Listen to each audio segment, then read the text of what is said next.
Bienvenidos todos a la clase de Ciencias de la Naturaleza. La célula es la unidad de vida capaz de realizar todas las funciones vitales como relacionarse, reproducirse y alimentarse en forma independiente. El día de hoy estaremos hablando de la reproducción celular, la reproducción asexual. ¿Qué es la reproducción celular? Consiste en la división de una célula madre en dos o más células hijas que contienen los materiales distribuidos igual que la célula madre. ¿Qué es la reproducción asexual? La reproducción asexual no implica un intercambio de información genética como ocurre en la reproducción sexual. Cuando hay una reproducción sexual se necesita un óvulo y un espermatozoide para que intercambien esa información genética. En cambio, en la reproducción asexual no se necesita ese intercambio porque un solo organismo puede replicar o duplicar su contenido genético y poder dar origen a otras células hijas. La reproducción asexual es típica en los organismos primitivos unicelulares que están formados por una sola célula, procariotas que no tienen el núcleo bien definido. También en los hongos y en las plantas. Tenemos dos tipos de reproducción asexual. La bipartición directa o amitosis, que tenemos de tres tipos, que son la bipartición, la esporulación y la gemación, y la bipartición indirecta o mitosis. Amitosis, el individuo simplemente se divide en dos. La gemación. ¿En qué consiste la gemación? La gemación consiste en que la célula madre forma una protuberancia sobre sí misma, pasándole el mismo material genético a su descendiente. Esta célula hija que se va formando va a ser capaz de realizar todas las funciones vitales como lo hace la célula madre, de poder alimentarse, reproducirse y relacionarse por sí mismo. Este individuo que se está formando puede quedar adherido a la célula madre o puede dividirse y formar una colonia como lo hacen las esponjas. La esporulación. ¿En qué consiste la esporulación? Consiste en la reproducción mediante estructuras resistentes unicelulares capaces de resistir a las condiciones extremas llamadas esporas. ¿Qué es lo que ocurre acá? La célula madre divide repetidas veces su núcleo y posteriormente cada núcleo se rodea de una pequeña porción de citoplasma y mediante una membrana se forman las esporas. Luego estas pequeñas esporas rompen la membrana de la célula madre y son liberadas. Una vez liberada y en condiciones favorables, las esporas darán lugar a un nuevo individuo. Este tipo de reproducción suele suceder en los helechos. Los helechos debajo de las hojas tienen como pequeños puntitos que se denominan soros y dentro de estos se producen lo que son las esporas y ayudan a la reproducción de la planta. La bipartición o fisión binaria. ¿Qué es lo que ocurre en la bipartición? La célula madre se divide en una primera etapa formándose dos núcleos idénticos. Posteriormente, el citoplasma se estrangula separando a ambos núcleos y con una porción de citoplasma formándose las dos células hijas. Mitosis. ¿Qué es la mitosis? Es el proceso que ocurre en el núcleo de las células eucariotas y procede inmediatamente a la división celular.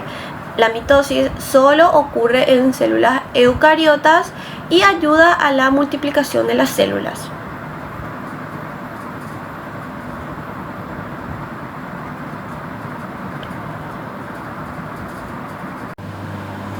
Función de la mitosis. La división celular genera el desarrollo de tejidos y el mantenimiento de estructuras. Regenera tejidos luego de una lesión. Y lo más importante es que constituye la base de la reproducción asexual en las células eucariotas. La división celular tiene dos grandes etapas, la división mitótica y la interfase. En la división mitótica se divide el núcleo en dos células hijas y también se divide el citoplasma, mitosis y citocinesis. Y durante la interfase la célula crece y el ADN se duplica. La interfase es la preparación de la célula para poder dividirse. Comprende 3 periodos, la G1, la S y la G2. La G1, GAT1, es el periodo de crecimiento del citoplasma y también producen los orgánulos. En el periodo S, que es la síntesis, se duplica el ADN.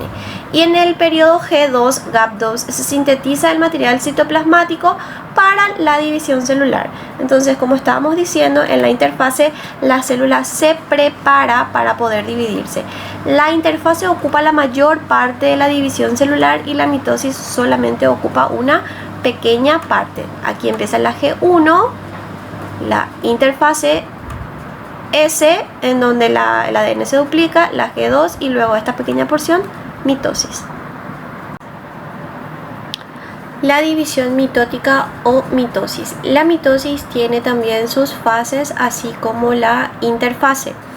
Tiene la profase, la metafase, la anafase, la telofase y por último la citocinesis.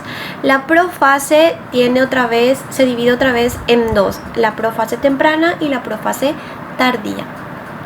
En la profase temprana tenemos la célula, se va formando el huso mitótico, los cromosomas se van condensando, el nucleolo ya desaparece. Este es la envoltura nuclear, todavía no desaparece por completo, pero el nucleolo ya desaparece.